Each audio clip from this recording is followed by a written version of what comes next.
Hello?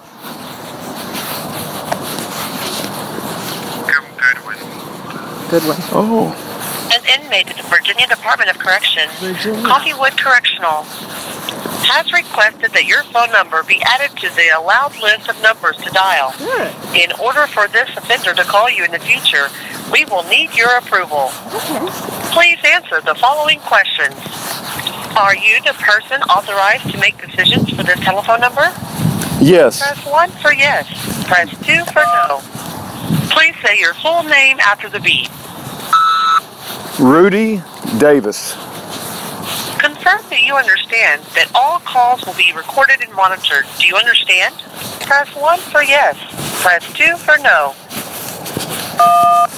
Your telephone number will be added to the allowed list for this offender. Thank you. Hello, this is a prepaid call from Jacob Goodwin. an inmate at the Virginia Department of Corrections, Coffeewood Correctional. To accept this call, press 0. To refuse this call, hang up. Your current balance is $86.13. This call is from a correction facility and is subject to monitoring and recording. Thank you for using GTL. Hello? Hello, my dear brother. How are you this evening? Hey.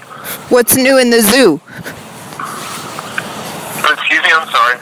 My hearing is I off. said, what's new in the zoo? You know, 23 and 1. It's, you know, interesting. Are you still in shock? I mean, I don't know. The food's different here. Is it better or worse? I'd say, I don't know. I'd say the food tastes better, but there's less of it, so. Oh no. Oh, no. Your mom has been sending us some really good photos to add to the website, and your mom and your dad did an excellent job at representing your case on Eddie Ray Miller's Blood River Radio. They did a really, really good job. I like the Viking. Yeah, I like the Viking. I like the Viking photos. oh, yeah. Yeah, they're Well, really. they shaved me. I'm a bald cat now. Wow. They shaved me here, so I've been shaved. They said that, actually, whenever I went up there, like, are you sure that's the right guy? And I'm completely different now. Well, at least you won't get lice. Yeah, that's true. That's a blessing right there. Right. Did you have an option, Jacob? Did you have an option, or did they force it upon you? No, yeah, they said I had to. Wow. What? Incredible. That's insane, man. Are you serious? Yeah. They made you shave all your hair off? Yeah, when I got there, they were like, you're losing that hair today. I That's was like, oh, really? And they're like, yeah. that's the Like, wow. first time I've ever heard that. Yeah, I've never heard that before in a prison. That's the first time. Really? I've got another prisoner that he hadn't cut his hair since they incarcerated him, and his 7 years ago. his hair is probably below his butt. Wow. Yeah. Yeah, they have like a real strict, like your facial hair has to be a certain way, your hair has to be a certain way. Like they give you a sheet with a bunch of faces on it. Wow. Like, this is the approved hairstyles and the approved facial hairstyles. That's incredible. Are you allowed real shoes? Oh yeah, surprisingly where I am right now, they got all kinds of stuff. I'm surprised. Like they have electric razors, they have you know, like razors, New Balance shoes, Reebok shoes, basketball shoes, boots, blue jeans, all kinds of stuff, really. Wow. Hey, I sent a letter to Coffeewood, so I'm hoping I got the right mailing address, and if it gets to you, let me know, and we'll update the webpage so that others will have the proper mailing address too. And do you think I'll still be able to text you like we were able to before, or is Email. no, we were texting each other. Yeah, you can on the email here. I don't know how it works, like JPEG, I guess DOC is different. Which I think it's a lot cheaper now. The phone is. Good. 20 minutes. Oh, good. Do they have video? And do you want to do video? You have like a thing called, what is it called? It's called JPEG. It's like a little tablet. I don't know if it's video. I know in Arkansas we had a video thing you could do. I think it's called like HomeWave or something like Yeah, that. Yeah, I'm very familiar with HomeWave and JPay, so if you get those capabilities and you ever want to do that, let us know. It's all about raising awareness about your case and making sure people know how you've been unjustly targeted and incarcerated. It's insanity, man. Oh yeah, I mean, I actually had a really good conversation with the guy that was here, because, I mean, it was already a sketchy situation because people know why I'm in here, already. That I have a war that follows, and that's why my security level went up. But anyways, we were just talking about, I was recommending the book that you sent me, Rise of the Warrior Cop and stuff. It seems like a sovereign citizen guy. Yep. And we were just talking about police states and stuff. And I told him, I was like, there's a lot of people that were even there that day that share those beliefs with you. It might surprise you, but it's true. You have some right-wing type views, or I don't really like to use that word. conservative. Yeah, conservative, but conservative views. And he was really surprised because of course the media is like they try to spin it as something. It was only negative. Yeah. They made up that word just to try and target people. But we just say you can sovereign your way all the way to prison. Well, there's nothing wrong. I believe the FBI and the CIA made up that phrase, sovereign citizen, in order to label and categorize people unjustly. And then they put out all this propaganda about how violent sovereign citizens are, and therefore the public, whenever they hear they captured another sovereign citizen, rather than looking to details of their case and evaluating things like they should do with their thinking mind, they just think, oh well, they caught another sovereign. Isn't that good? They don't ever think about the details of the individual's case and what's really going on. Oh, Rudy, tell him about that poster in New York City of the white woman and the white man. Oh yeah, there was a restaurant, Jacob, and it was in bus shelters. It was I think it was in New York, and they had a picture of a white guy and a white girl, and they were both wearing a red hat, and it had over the picture, "Take out the trash," with a red circle with a line through it. I'm like, if that had a Jew in that picture or any sort of person of color, that would have been called the most racist thing ever, right? But since it was a white person, News would be spinning that right now. Yeah, no doubt. No doubt. It's a double standard, yeah. Double standard. But how are you doing, man? I'm glad to hear from you. And any updates on your case or anything at all that you think we should know about? Or? Well, here's the thing. I get here, and there was a bunch of people here with us, and I was 23 and 1. So I'm like, man, that sucks. So it was really hard for me to get a hold of the phone because they took a little cart, they roll it around up to the door, and they open the slot and slide the phone through. Oh. So it's like a little cart with wheels. It just dawned on me what you mean by that. I'm so sorry to interrupt you, Jacob. You're 23 hours locked up in a freaking cell, and you only get 1 hour out, and this is your 1 hour right now? Yeah, and it's like it's freaking 7 in the morning. Oh. What a freaking... How long is that going to last? How long? Yeah? I walk around for like an hour, and then go back in until the next day.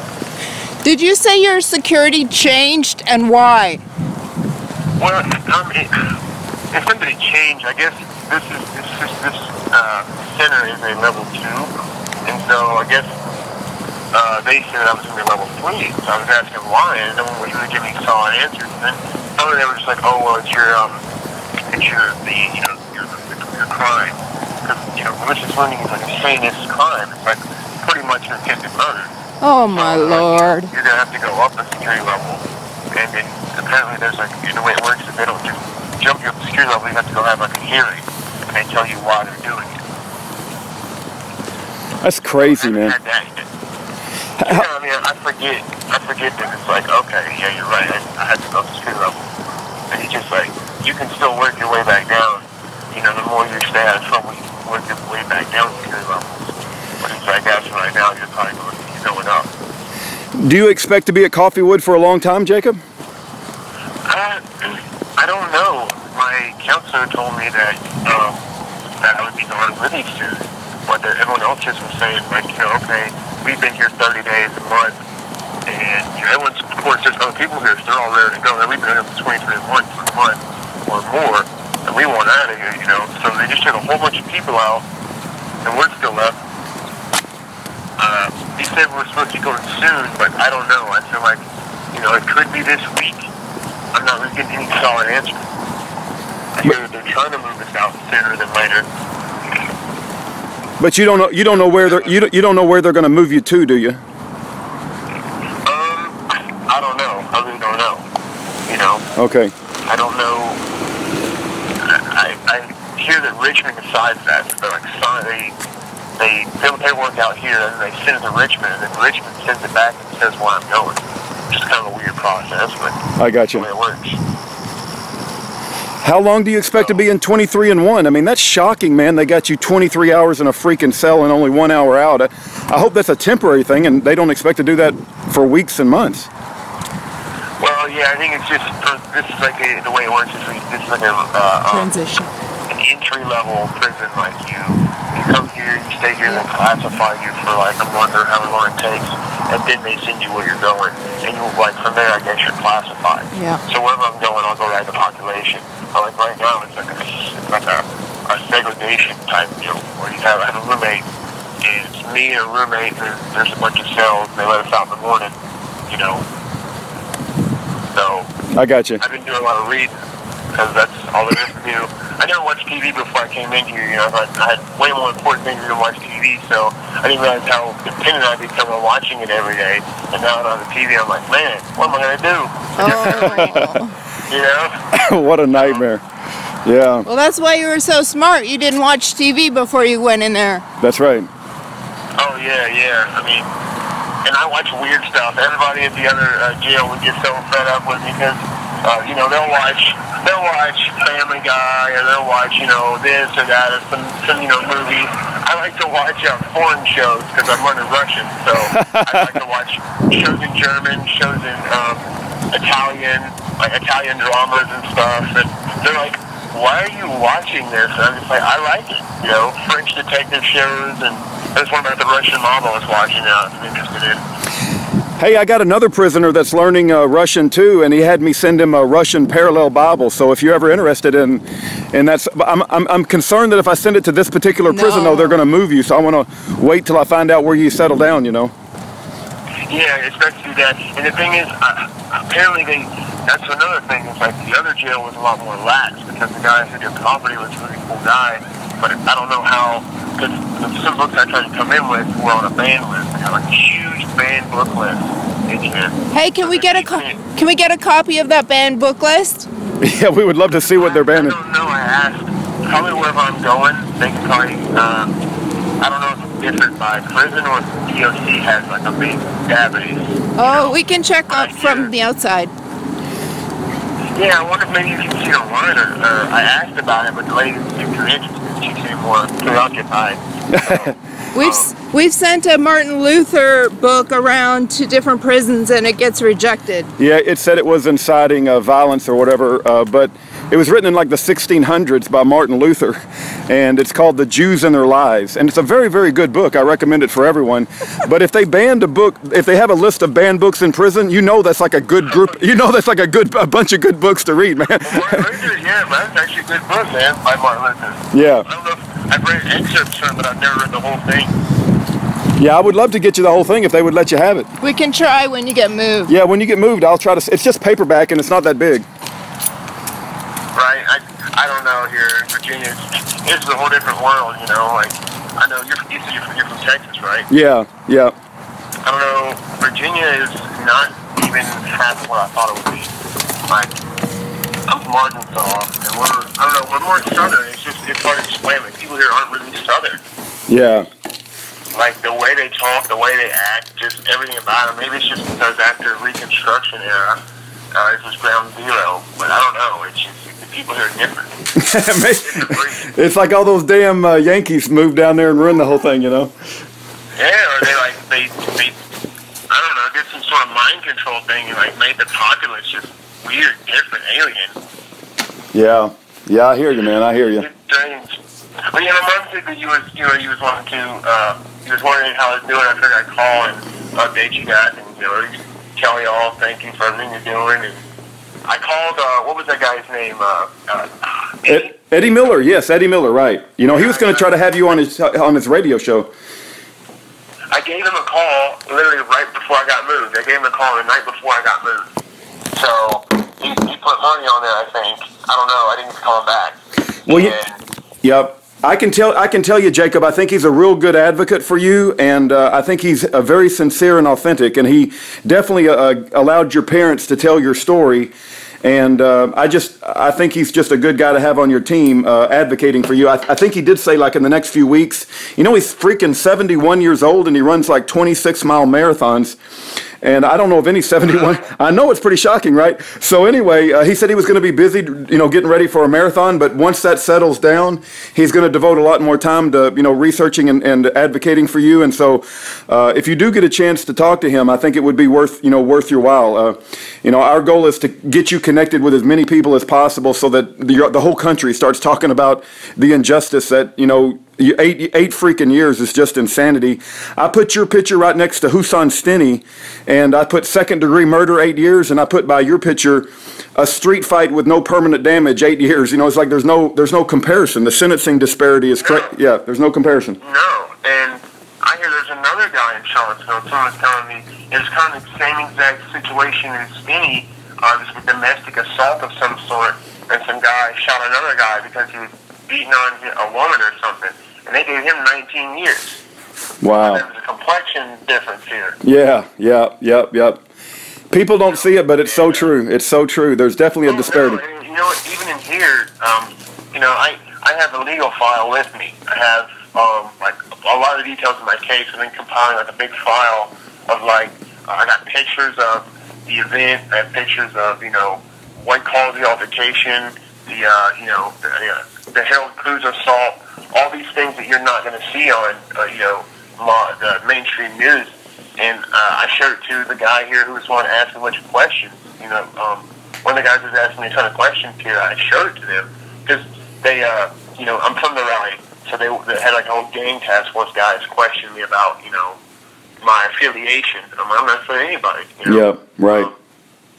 I'm just, you know, I'm a white nationalist. Yep. That's it. You know, I'm not a gang member.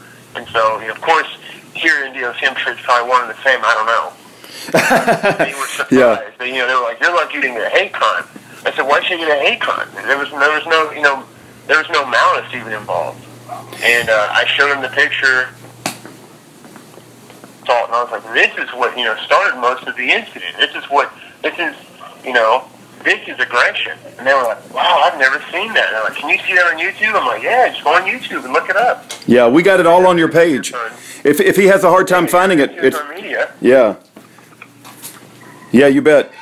We got it all on your webpage, so anybody who wants to see that video of him swinging a flashlight, or I'm assuming it was a flashlight, but it was a big metal something at Harold Cruz's head. It was a mag light. Okay, well there you go. I would love to interview Harold Cruz if the opportunity ever comes up and you can find his contact information, because I think that would be very powerful. But that video where DeAndre Harris swings that mag flashlight at Harold Cruz, that is so suppressed. I mean, nobody ever talks about that. Oh yeah, get this. The same prosecutor that wants to give me, 20 years, he tells the jury, I think when they give me the sentence, he says, I think that he deserves way above the minimum. I think if you give him the minimum of 5 years, that you're slapping Mr. Harris in the face.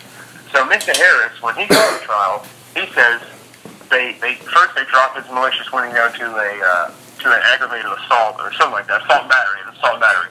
They drop to the assault. He goes into the courtroom, and all the evidence is laid before the judge. And you know what the judge says? The judge says, I can see that he did nothing wrong that day, and he gets no charge. Wow. Incredible. Yeah. Incredible. Picture a dude with a mask on, the same group of 5 people, it's involved in a flamethrower incident and a gun being fired, multiple assaults, and I can see he did nothing wrong that day. Incredible. I would love to interview Harold Cruz. I'm sorry, Jacob. I think there's a delay and I keep interrupting you. I'm so sorry. Go ahead and finish. You're fine. It's me. I get all worked up. Well, I would love to interview Harold Cruz and get his recount of that day. And we do have that video of DeAndre Harris swinging the mag light on the webpage. And You know, it's just absolutely insanity. The corruption of our courts is beyond belief. Most people don't understand it until they experience it firsthand. And I think you even said, and I was this way too, I was a tough on crime guy. I was like, if you do the crime, do the time, lock them up, throw away the key. But now that I realize how bad our courts are and how it's so politically biased, and man, it's like it's just insanity, and we've got to put a stop to it. And I think bringing attention to cases like yours is one way to do that. Oh yeah. I mean, and you know, I agree. I was that way too, and it's like I see. You have 1 minute remaining. We got a minute left. I see the catastrophic damage it does to families. Yes. It is evil, and it's a money-making racket. You know, this is white families, black families, this is all families. Yes. Caught up in this scam. You said it, Jacob. It's a money-making racket. That's what they want you to stay in prison as long as possible because they got to pay somebody to wash the uniforms. They got stocks. The judge and prosecution has stocks in the prison system. Yeah, so it's financially incentivized to keep you in prison for as long as they can. It's absolutely satanic from my perspective. Right. Well, we're about to cut off here, but thank you as always for your support and everything, and thank everybody else out there that support me and getting the word out. And I'm trying to make sure I keep in contact with you, my friend. Okay. Well, we love you. We love you, Jacob, and it's good to hear your voice. And keep the faith, brother. Don't let them beat you down. You know what I mean? All right, I'll try. Okay. All right. God bless you, Jacob. Bye. All right. You have a good night. Okay. Bye-bye. Thank you for using GTL.